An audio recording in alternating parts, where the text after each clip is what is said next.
কবেই হবে ছেলে আর কবেই বা আসবে ছেলের বউ, এই নিয়ে অনেকের মাথায় এখনই টেনশন, একরকম ঘুম নেই।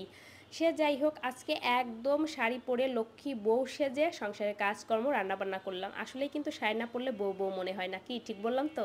শাড়ি মানেই নারী, শাড়ি পরতে ভীষণ আমিও পছন্দ করি, কিন্তু তারপরেও সবসময় শাড়ি পরা হয় না। শাড়ি পরা হয় বলা যায় যে কোনো অকেশনে। অনেক দিন বাদে আজকে সকাল সকাল ঘুম থেকে উঠে একদম কাজকর্ম কমপ্লিট করে স্নান সেরে শাড়িটা পরে নিলাম, আর শাড়িটাও ভীষণ সুন্দর।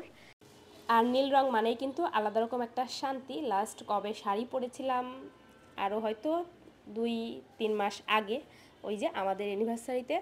তারপরে আর শাড়ি বেশ অনেকবার পরার ইচ্ছা হয়েছে বা মনেও করেছি, কিন্তু পরা হয়নি। গাছে আজকেও অনেকগুলো ফুল ফুটেছে, প্রতিদিনই বেশ কয়েকটা ফুল তুলে আরও কিছু ফুল আমি রেখে দেই, কারণ গাছগুলো একদম ফুল ছাড়া থাকলে আবার দেখতেও ভালো লাগে না। চলুন আপনাদের সাথে একটা কমেন্ট পড়ি। কমেন্টটা পড়ে মূলত আমার ভীষণ হাসি পেল। একজন ভদ্র মহিলা লিখেছে, আমার যদি কোনো ছেলে থাকে, ছেলেটা যদি কোনো মেয়েকে বউ করে নিয়ে আসে, তার কপালে নাকি খুব কষ্ট আছে। তার বর তার ঘরের সমস্ত কাজকর্ম করে দেয়, তো ভালো কথা, এটা তো খারাপ না। আমার নাকি তাতে খুব হিংসা হয়, আমি জ্বলে পুড়ে মরি অন্যের হাজব্যান্ডরা কাজ করে দেখে, আমার হাজব্যান্ড কাজ করে না। এছাড়া উনি আরও অনেক কথা লিখেছে বা লিখতে চেয়েছে, সে নাকি ভদ্র ভাষায় কথা বলল, লিখতে আরও পারলো না। যাই হোক, তো আমার মনে একটাই প্রশ্ন, যে কবে আমার ছেলে হবে বা আদৌ ছেলে হবে কি না, বা ছেলের বউ আসলে তার সাথে কেমন সম্পর্ক আমার থাকবে, উনি এখনই চিন্তা করছে। ওনার প্রোফাইলটা আমি চেক করে দেখলাম, ওনার একটা ছেলে আছে, হয়তো 5-6 বছর বয়স। তাহলে ভাবুন আপনারা, ওনার ছেলের বউয়ের সাথে ওনার সম্পর্কটা কেমন হবে। কি ধরনের মন মানসিকতা আমাদের! আসলে আমরা নিজেকে বাদ দিয়ে অন্যকে নিয়ে চিন্তা করতে বেশি পছন্দ করি বা বেশি সময় ব্যয় করি। আসলে কতটা বোকা আমরা! যাই হোক, এরকম অনেক কমেন্ট দেখলেই ভীষণ হাসি পায়, একা একা পড়ে হাসিও। তো চলো রান্নাবান্নাটুকু শেষ করি, এত কথা বললে চলবে না। পোলার চালের খিচুড়ি হতে তো আর বেশি টাইম লাগে না, খুব কম সময়ই হয়ে যায়। ইস, জীবনটা যদি সিনেমার মতো হতো! সিনেমাতে দেখা যায় শাড়ি পরে, গা ভর্তি গহনা পরে রান্নাবান্না করে বা অন্যান্য কাজ করে। আসলে ওইটা সিনেমাতেই সম্ভব। কারণ কেন বলছি, শ্রীমনের পাপা প্রায় প্রতিদিনই বাসায় এসে বলে, তুমি প্রতিদিন একই ড্রেস পরে থাকো, আর ড্রেস নেই, এই জামা কাপড় এত কেন, কী করো এগুলো? তার মানে সে চায় প্রতিদিন এক একটা ড্রেস পরি, এক একটা ড্রেস পরে আমি বাসায় বসে থাকি। আসলে কি তাই সম্ভব?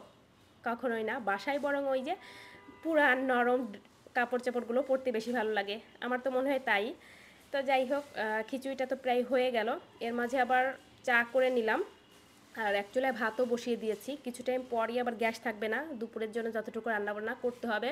আজকে মূলত একটু বাজারও করতে হবে, ওর পাপাকে বলেছিলাম যে তাহলে বাজারে যাও সকাল সকাল, বলছে এখন আর যাবো না। আমি বললাম না, মাছ বাজার করতে হবে, ফ্রিজে আছে 1-2 রকমের মাছ, কিন্তু ওইগুলো আর খেতে ইচ্ছা করতেছে না। তো চা সাথে কেক, এই তো এইগুলো খাবার দাবার খেলাম। আর এর মাঝে এসে বেডটাও ঝাড়টার দিয়ে গুছিয়ে নিলাম। রান্নার মাঝে যতটুকু টাইম থাকে, মানে এক একটা রান্না হতে হতে বসে থাকি না, এটা ওটা করে কাজকর্ম করতে থাকি। আর রুমের ভিতর বেডটা তো আমার খুব প্রিয়, একদমই অগোছালো থাকা যাবে না। খিচুড়ি আর সাথে হবে হলো ডিম ভাজি, 2টা ডিম একটু পেঁয়াজ মরিচ দিয়ে ভালো করে ফেটে নিচ্ছি। জানি না আবার দুপুরে কি রান্না করব, সকালে তো এতটুকু রান্না করলাম, তো দুপুরের জন্য রান্না করলে এখনই রান্নাবান্না বসিয়ে দিতে হবে, মানে খাওয়া দাওয়া করে। কিন্তু ওই যে চা খেয়েছি, এখন খাবার দাবারের কোনো রুচি নেই, যত ভালো খাবারই হোক বা আমার পছন্দের খাবারই হোক, চা খেলে এরকমই হয়, 2-3 ঘন্টার আগে আর খাবার দাবারের কোনো রুচি থাকে না, ক্ষুধা পায় না।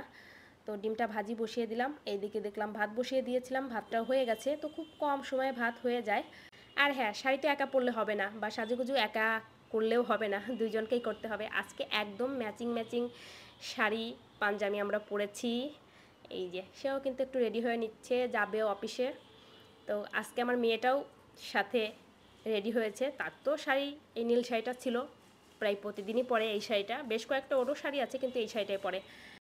এরকম ম্যাচিং ম্যাচিং ড্রেস পরতে কিন্তু ভীষণ ভালো লাগে, যে কোনো অকেশন বা পূজায়। আমার পরা এই সুন্দর শাড়ি আর শ্রীমনের পাপার পরা সুন্দর পাঞ্জাবিটা আপনারাও কিন্তু নিতে পারেন, এই কাপল সেটটা। পেজটা আমার ক্যাপশনে মেনশন দেওয়া থাকবে, পেজে গিয়ে অর্ডার করতে পারেন। যাই হোক, খিচুড়িটাও বেশ একদম ঝরঝরা হয়েছে, যেমনটা করতে চেয়েছিলাম।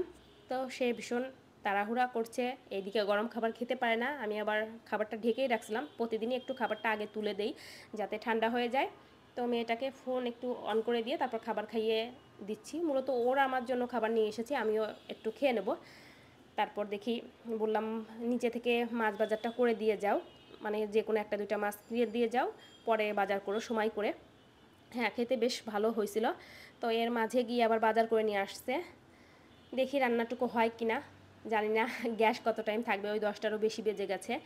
বেশ বড় একটা রুই মাছ নিয়ে আসছে, কেটেই নিয়ে আসছে। এখন শুধু পরিষ্কার করে আমার যতটুকু লাগবে ওই কয়েক পিস নিয়ে নেব, আর সাথে সবজিটা কেটে রান্নাটা বসিয়ে দেব। ওর পাপা তো দুপুরে বাসায় খাবার খায় না, এর জন্য তেমন বেশি চিন্তা থাকে না। কিন্তু মেয়েটাও এখন আস্তে আস্তে করে বড় হচ্ছে, সেও দেখা যায় ওই একটা ভাজি টাজি ওরকম দিয়ে আবার খেতে চায় না, বলে আর কিছু নেই এরকম আর কি। তো মাছটা ভালো করে পরিষ্কার করে ধুয়ে সবজি যা লাগবে কেটে ধুয়ে গুছিয়ে নিয়েছি। আজকে মূলত হলো ডাটা আর আলু দিয়ে এই রুই মাছটা রান্না করব। রুই মাছ মূলত ভালো লাগে, রুই মাছ বা বড় সাইজের কাতল মাছ রান্না আলু দিয়ে বেশি তেল মশলা দিয়ে, কিন্তু আসলেই এখন ওরকম রান্না বান্না করা হয় না, বা মন চাইলেও করি না। একদম বলা যায় সাদামাটা রান্না করি, সাদা ঝোল যাকে বলে। এই তো রান্নাটুকু বসিয়ে দেব। একদম গ্যাস লো আছে, হবে কি না চিন্তায় আছি, তা না হলে তো শুধু ভাত করেছি, কি খাবো আমি আর মেয়ে দুপুরে জানি না, হয়তো হয়ে যাবে। মাছটা প্রথমে ভেজে নেই যতটুকু আছে, আর 20-30 মিনিট থাকলেই রান্নাবান্না হয়ে যাবে। এই যে লাইনের গ্যাসের এই একটা হলো সমস্যা। তো আজকে মূলত আমার দেরি হয়ে গেছে, মানে একটু বেশিই দেরি হয়ে গেছে। তো মাছটা ভেজে একটু কালিজিরা ফোড়ন দিয়ে মাছটা রান্না করব। এটা একদম সন্ধ্যার কিছু আগে, আজকে ওর পাপা বেশ অনেকটা আগে চলে আসছে। আবার সাথে করে অনেক কিছু নিয়ে আসছে, ডাল পুরি ছিল, তারপর জিলাপি ছিল। মূলত বিকালের বা সন্ধ্যার এই টাইমে বাইরের খাবার দাবার বেশ অনেক দিন খাওয়া হয় না, যেদিন বাইরে যাওয়া হয় ওই দিনই খাওয়া হয়। কেন ওর পাপার আস্তে আস্তে একটু রাতই হয়ে যায়, ওই টাইমে আসলে খাওয়ার সময় থাকে না। তো যাই হোক, সাথে এক কাপ চাও করে দিলাম, আমি আর চা খাবো না, সকালে যেহেতু খেয়েছি। এই দিয়ে আজকে সন্ধ্যার টিফিন হলো। তো সবাই ভালো থাকবে।